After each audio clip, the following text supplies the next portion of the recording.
Di atas meja Lamborghini sama saya. Surat-suratnya kan itu. Oh, yang ini udah terjawab ya. Yang ini suka nah, sedangkan jelas uang dari mana yang ngalir dari mana? jelas uangnya mengalir dari mana?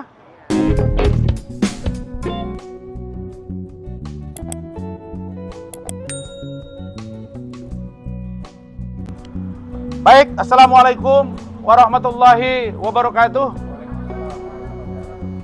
Selamat siang, teman-teman sekalian yang saya hormati. Terima kasih sudah berkenan hadir di sini. Pertama, saya ingin sampaikan bahwa tempat ini adalah kedai kopi dan tempat umum. Saya kemarin sudah survei dan saya datang ke sini sore, ya Pak Johan ya. Dan saya sudah diskusi dengan Pak Johan, ada dengan ibu-ibu 3 orang, bahwa ini tempat orang minum kopi dan tidak ada larangan. Tidak ada larangan ke sini, larangan kepada Razman Arif minum kopi. Tidak ada juga larangan di sini dilarang preskon. Kalau Hotman Paris bisa di sini hari Minggu, hari Sabtu terima orang. Kalau saya buka di sini juga besok ada misalnya penanganan kasus gratis, boleh dong? Boleh nggak? Boleh nggak? Kalian orang umum kan? Ini public area tapi minum kopi. Kita akan minum kopi ya. Dan kalau saya ini sudah bilang, hidup sekali, mati sekali, nyawa siap wakaf dimanapun. Bahkan saya mengundang Hotman Paris untuk datang ke sini. Saya kepingin ketemu dengan dia, berdiskusi. Jangan bilang gara-gara dia ke Singapura saya datang. Tidak, saya baru tahu kemarin dia ke Singapura. Dan saya beritahu kalau dia mau ketemu saya datang sini. Kalau dia kaya kan bisa sewa private jet. Jadi ada waktu kemarin ya. Baik, saudara-saudara sekalian, sebagaimana undangan saya ingin sampaikan pertama, bahwa saya pada tanggal 18 Juni 2022 pukul 2:21 dini hari, saya telah resmi melaporkan saudari Denis Carista dan saudara Syamsul Caniago ke Polda Sumatera Utara. Adapun laporan saya terkait dengan pelanggaran Undang-Undang IT atau ITE Pasal 27 Ayat 3, perubahan Undang-Undang IT Nomor 11 Tahun 2008. Dan saya berharap laporan ini akan dikembangkan sehingga masuk pada ujaran kebencian, serta adanya keterangan palsu di depan umum.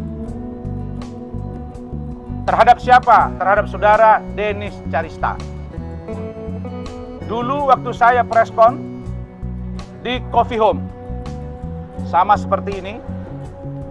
Di situ kalian masih ingat, Denis datang dan dia mengatakan bahwa dia wartawan. Setelah saya interogasi, mengaku sedang belajar dan atau sedang akan menjadi wartawan. Karena itu saya akan berkirim surat juga secara resmi kepada Dewan Pers, kepada Kominfo. Apakah podcast atau kanal YouTube saudara Denis Carista ini ada izin atau tidak? Kalau tidak ada izin, ini artinya bisa dilihat dan diduga keras ilegal, dan itu akan berimplikasi hukum. Adapun beberapa poin yang saudara Denis lakukan itu adalah setidak-tidaknya, kalian bisa buka di akun YouTube-nya sendiri, ada juga di Instagram dia. Saya sudah catat tadi malam. Kalau saya ngomong bukan seperti Hotman Paris, saya marah. Kali ini nggak pernah marah, dari dulu dia marah. Kalau sekarang ini saya benar-benar marah kepada Denis Carista. Dan saya buktikan kata-kata saya. Saya bilang seminggu yang lalu saya akan datang ke Kopi Joni, saya datang ke Kopi Joni. Ya.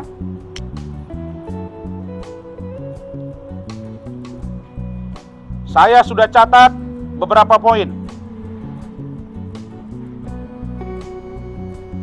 Halaman 2-nya mana? Ini adalah satu halaman ini, dia 2 halaman.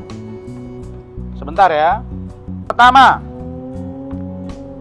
dalam podcast ya. Dalam podcast ya. Biarkan aja ya. Dalam podcast ya, ingat ya. Dalam podcast Denis Caryesta, dia mengundang seseorang, fokus kemari, fokus ke sini deh. Nanti baru tanya dia, ya. Bentar lagi juga berurusan hukum itu, baru dia tahu, ya. Pertama, dalam podcast Denis Caryesta, dia mengundang saudara Samsul Caniago. Oke. Dalam durasi yang saya amati, satu persatu, termasuk dengan para ahli, termasuk dengan para ahli pidana, maka dari salah satu postingan tersebut, saudara Denis telah menuduh saya memeras Samsul Caniago. Jelas ya? Dia menyebut pada menit kesekian semua datanya ada. Cukup ya? Oke. Itu harus dia buktikan. Yang kedua, saudara Denis dan sudah membuat bahasa-bahasa, postingan-postingan terkait dengan pakaian-pakaian saya. Yang membuat foto saya, di sampingnya ada baju LV dan lain-lain. Dengan menyebut harganya Rp135.000. Ini penghinaan. Dan itu adalah menurut saya hal-hal yang sudah sangat mencemarkan nama baik saya. Yang ketiga, saudara Denis Caryesta dalam podcastnya, dalam Instagramnya, sudah kita simpan semua, itu menyebut saya sebagai rentenir.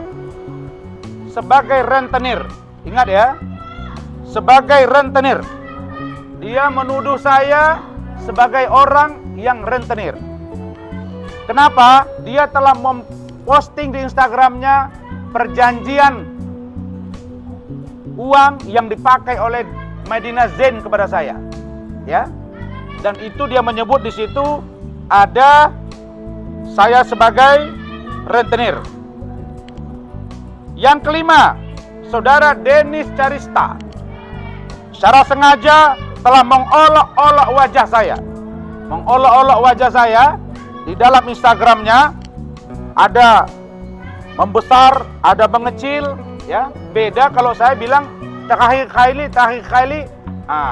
Bang Hasman atau review, itu beda, ya. Ini sudah body shaming, bos. Ini sudah pencemaran kepada body seseorang. Kemudian melakukan kebohongan publik dengan mengatakan sebagai wartawan. Yang terakhir, saudara Denis Caryesta telah menghina saya sebagai advokat dengan menjadikan kertas somasi saya menjadi bungkusan gorengan. Inilah 7 poin yang akan dipertanggungjawabkan oleh saudara Denis Caryesta. Karena itu, Denis,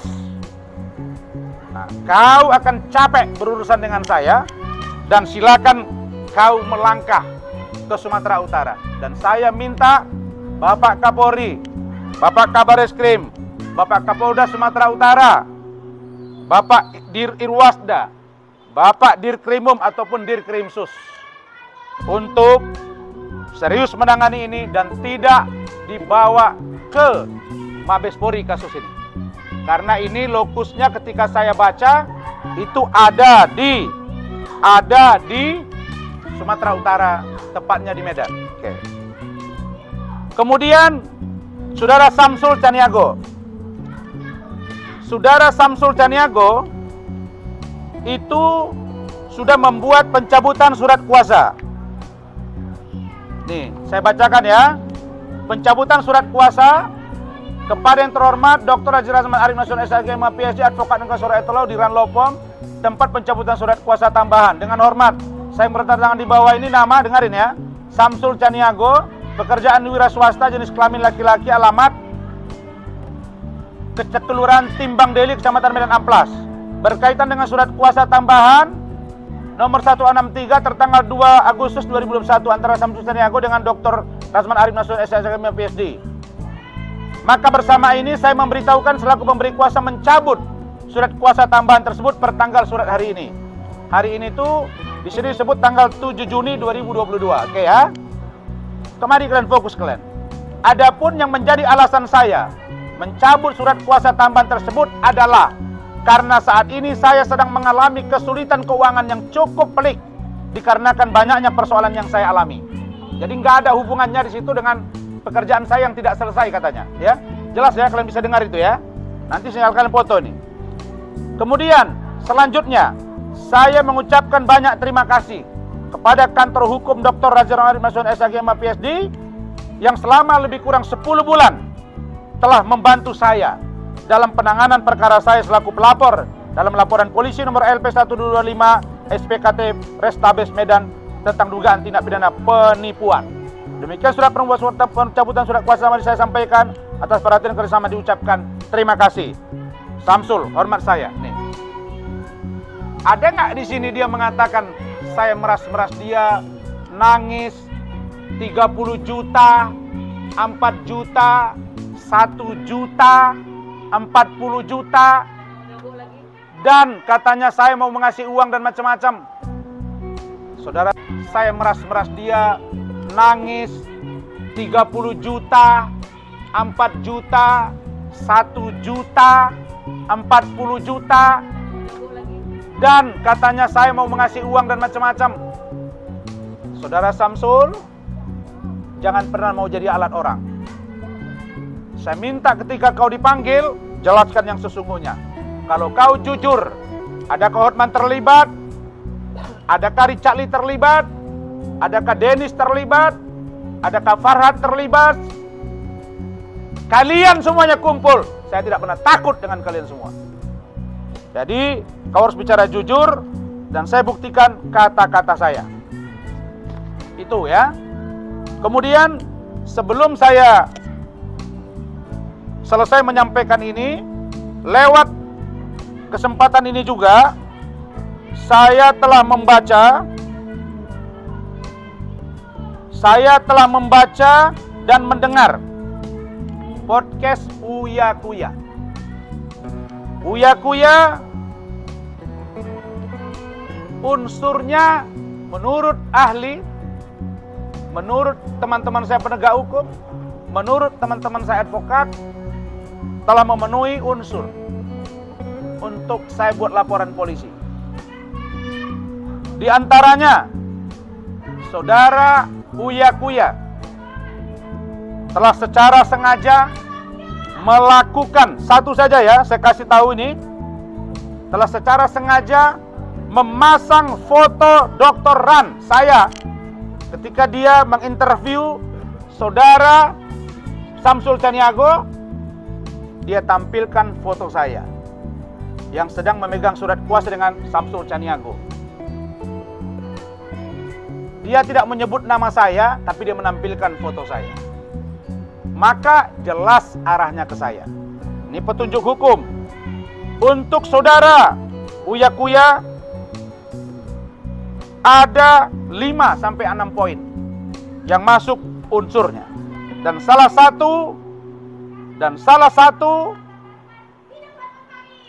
yang saya ingin sampaikan adalah bahwa dia mengatakan saya Razman Arif telah melakukan pemalakan atau malak etika, malak santun. Nah, untuk itu Uya Kuya, lewat kesempatan ini, saya lama menahan diri, maka saya beri waktu kau untuk meminta maaf secara terbuka kepada saya dalam waktu 4 kali 24 jam. Apabila saudara tidak melakukan itu, maka dengan berat hati saya akan melakukan laporan polisi kepada saudara. Tempat dan di mana itu akan saya sampaikan berikutnya. Itulah terkait dengan nanti Ibu komentari. Nanti Ibu komentari. Bu Ida pasti akan bicara. Untuk Uya Kuya, sebelum saudara saya buat seperti Dennis Carista, saya minta saudara minta maaf kepada saya dalam jangka waktu 4 kali 24 jam di depan media dan podcast saudara.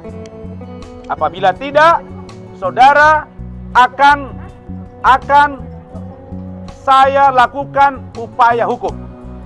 Jelas ya? 4 kali 24 jam. Kemudian dari beberapa orang yang diundang, apa yang saya sampaikan tadi, Uya Kuya, kau dengar ya?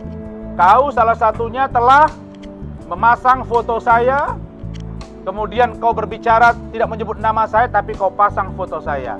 Jelas arahnya ke saya. Kemudian kau telah menyimpulkan dengan mengatakan saya malak etika atau memalak santun.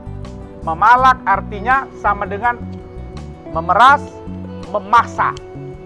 Dan kau membuat judul yang sangat tendensius, mengatakan bahwa saya, silakan kau diskusikan. Jadi saya kasih waktu kau 4 kali 24 jam.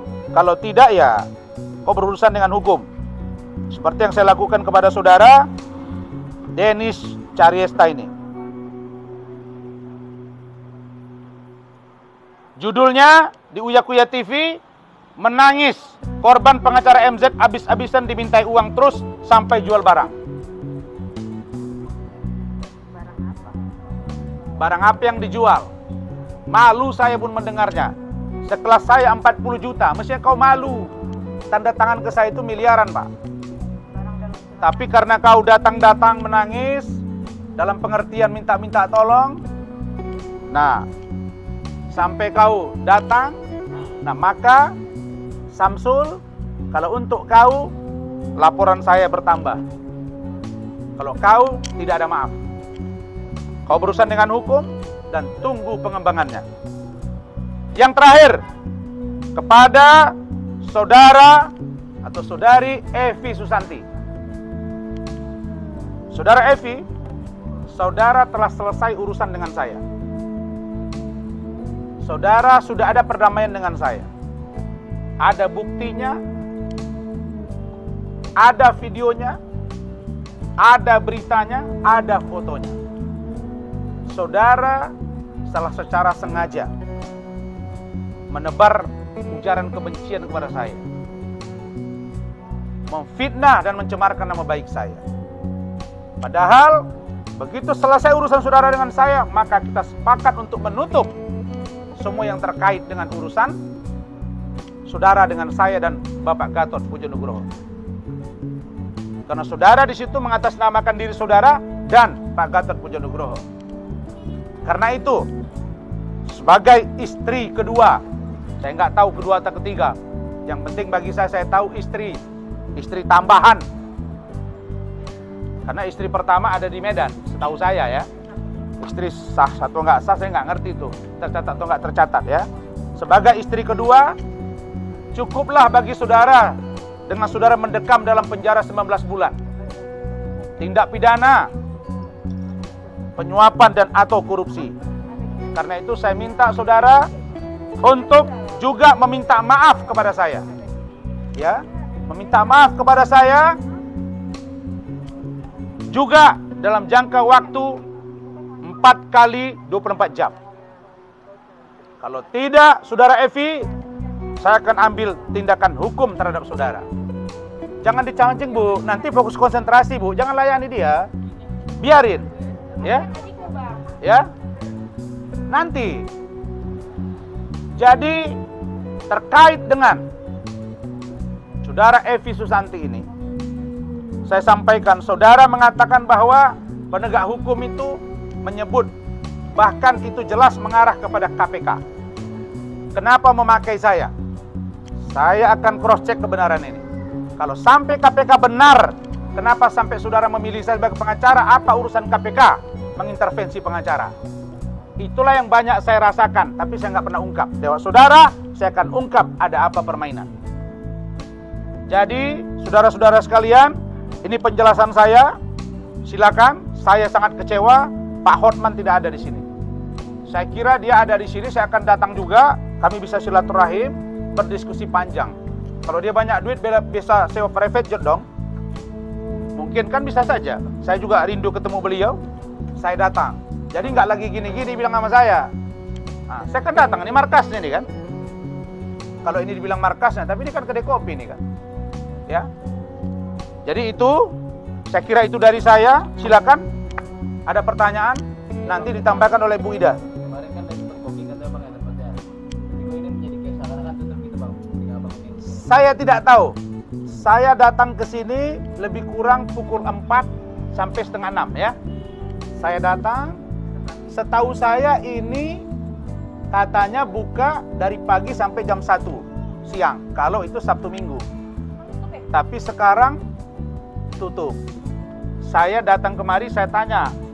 Saya survei, saya diskusi. Ada tempat makanan lain. Ya, ini adalah food court. Terbuka untuk umum. Saya mau makan habis ini di sini. Karena itu saya undang teman-teman di sini untuk memenuhi janji saya bahwa saya datang ke Kopi Joni. Artinya apa? Kan dia bilang ini, si Dennis nih, semua sama di mata hukum. Nah, kalau sama di mata hukum, bukan berarti boleh kita sesuka hati. Nah, kau pertanggungjawabkanlah itu, ya. Cukup, oke? Cukup. Terima kasih. Dan saya akan cek kebenaran video dari saudara Dennis yang mengatakan uang 1 miliar itu di DP. Saya akan cek kebenarannya dengan tanda terima yang benar. Kalau ternyata itu palsu dan pihak showroom mengatakan itu benar ternyata palsu, maka showroom dan Dennis akan saya bawa ke ranah hukum. Ingat ya, itu jelas telah merendahkan saya. Ya, itu saja. Saya tidak mau bersoal jawab dengan orang ini. Ya, silakan tanya dia. Itulah sikap saya. Saya ucapkan terima kasih. Silakan, ada pertanyaan lagi? Tapi kemarin sempat ada penolakan nggak Bang saat booking? Tidak ada. Tidak ada. Ini ada orangnya sini. Pak Johan, saya makan di sini. Ada videonya kan? Baik-baik aja tuh. Benar nggak Pak? Nggak ada masalah. Cuma saya mau melihat. Kata Hotman, Kelapa Gading ini sudah jadi kampung Batak. Saya tengok sedikit sekali orang-orang Batak sini rumahnya. Jangan merendah-rendahkan orang lah, ya kan? Tidak baik gitu. Nah, cukup ya?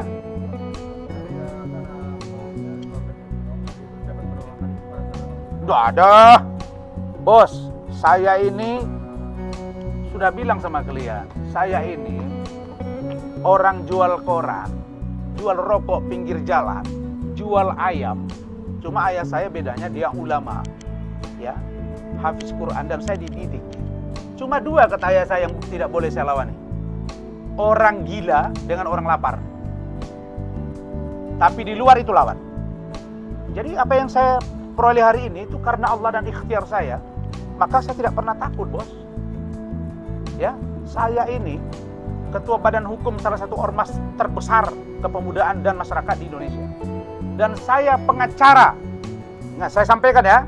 Pengacara keluarga besar Bapak Hercules Rosario Marsal.